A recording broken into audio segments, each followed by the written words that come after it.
Bonsoir à tous, bienvenue à ce flash d'information. On commence par l'actualité sanitaire en Côte d'Ivoire. Le ministère de la Santé annonce 3 nouveaux cas confirmés de coronavirus dans notre pays depuis hier samedi, ce qui porte donc à 4 le nombre de cas confirmés. Mais la Côte d'Ivoire n'enregistre aucun décès dû à ce virus. Les patients infectés sont de nationalité ivoirienne. Parmi les 3 nouveaux cas, 2 ont séjourné en Europe, notamment en Italie et en France, où sévit la pandémie. Salimatou Dia. D'un cas confirmé de maladie à coronavirus Covid-19, le 10 mars dernier, la Côte d'Ivoire passe à 4 cas confirmés ce samedi 14 mars. 4 jours d'intervalle auront suffi au virus de faire 3 autres victimes. 2 patients de sexe masculin, de nationalité ivoirienne et qui ont séjourné en Italie et en France. Le 3e cas est une Ivoirienne, agent de santé dans une école et n'ayant pas voyagé hors du pays depuis le début de l'épidémie.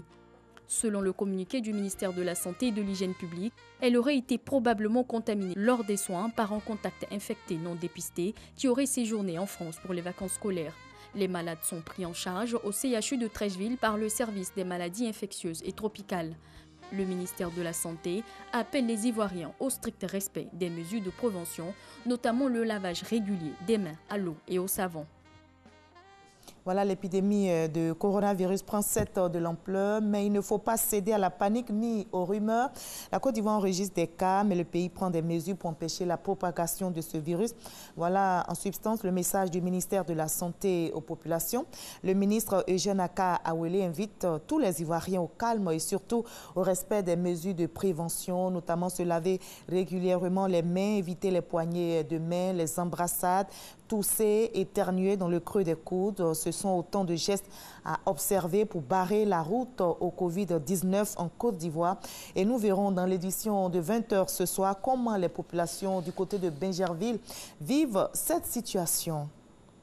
Des mesures de prévention contre le Covid-19 sont aussi observées également au Congo, qui a enregistré à Brazzaville son premier cas de coronavirus ce samedi 14 mars. Il s'agit d'un ressortissant franco-congolais âgé de 50 ans, arrivé de Paris via Addis Abeba le 1er mars. Venu donc de France depuis 2 semaines, il est pris en charge par les services de santé et sa famille est placée à l'isolement. Pour la première fois dans l'histoire de la 5e République, les électeurs français sont appelés à voter en pleine crise sanitaire au moment donc où l'épidémie de coronavirus s'aggrave. La France se barricade, mais est appelée à faire une exception aujourd'hui dimanche pour le premier tour des élections municipales. Et jusqu'au dernier moment, certains ténors de l'opposition ont appelé au report de ce scrutin. Jusqu'à 17h donc, la participation au premier tour de ces élections municipales était à 38,77%, soit 16 points de moins qu'en 2014, selon les chiffres du ministère français de l'Intérieur. La Côte d'Ivoire célèbre à l'instar des autres pays la journée mondiale des consommateurs aujourd'hui dimanche. Et notez que les associations de consommateurs ont organisé une conférence autour de la question sur les préoccupations des consommateurs. Ces préoccupations sont-elles prises en compte par le plan social du gouvernement? L'objectif étant de présenter aux différents consommateurs les bénéfices de ce plan initié par le gouvernement depuis 2011. Nous y reviendrons dans l'édition de 20h.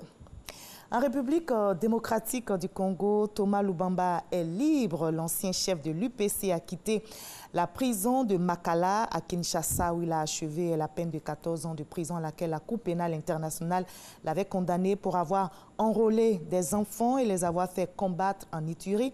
Des centaines de sympathisants de l'UPC, milice devenue aujourd'hui parti politique, sont venus l'accueillir à sa sortie de prison. On va se retrouver à 20h pour la grande édition tout à l'heure.